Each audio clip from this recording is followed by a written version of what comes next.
Va alaykum assalom va rahmatullohi va barakatuh. Aytadilar, ba'zida birodarlar bir-biri bilan tortishib qoladi. Bir-biriga gapirmaydi oldingiday. Lekin ko'rishib qolsa yuziga qarab kulib so'rashadi. Lekin qalbida birodariga nisbatan yomonligi bor. Shuni qanday yo'qotsa bo'ladi? Birinchidan, inson qalbiga mas'ul emas. Ya'ni odam muomalada ta'sirini ko'rsatmayaptimi? Ko'rishib qolsa teskari qarab ketib, boshqa qilib, shunaqa qilib arazlab yurgani yo'qmi? Ko'rishsa salomlashadi, to'y qilsa chaqirsa boradi, janozasiga ishtirok etadi, o'lsa va hokazo. Ana shunaqa muomalada ta'sir qilmasa, bu qalbdagi narsaga odam mas'ul emas. Mana qarang, Rasululloh sollallohu alayhi vasallam Hamzani qotiliga aytganlar-ku, islomga kirgandan keyin ko'zimga ko'rinma meni deganlar. Bu nimaga? Baribir shu ya'ni qalblarida unga nisbatan nimadir bor. Buni Rasululloh sollallohu alayhi vasallam gina saqlagan demaymiz, o'zi bilan. Baribir lekin odam ichidan bir narsa o'tib qolishi bor narsada. Ertaga keyin unga qarab Rasululloh g'azab qilib olsalar, shu bilan Rasulullohning g'azabiga qolib ketishdan Rasululloh ham unga xavotir qilganlar. Shundan bilinadiki, demoqchiman, odam iloji yo'q bir ko'nglida nimadir bo'ladi, ya'ni shu hatto mana shuning uchun ham inson o'lib tirilgandan keyin, qiyomatdan, mahshar maydonidan keyin ham jannatga kirishdan oldin qantara deyilgan, ya'ni bir ko'prik bor, sirotga o'xshagan.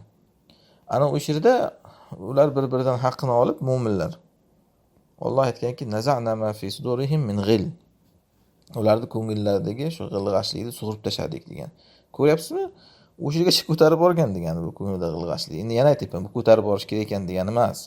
Ya'ni ba'zi narsalar bo'ladiki, u o'zidan o'zi chiqib ketmaydi odamda osonlikcha, ya'ni. Ayniqsa bir odamdan zulm ko'rgandan keyin. Shunday zotlar bor, to'g'ri, chiqarib tasholadi ana shuni qalbidan.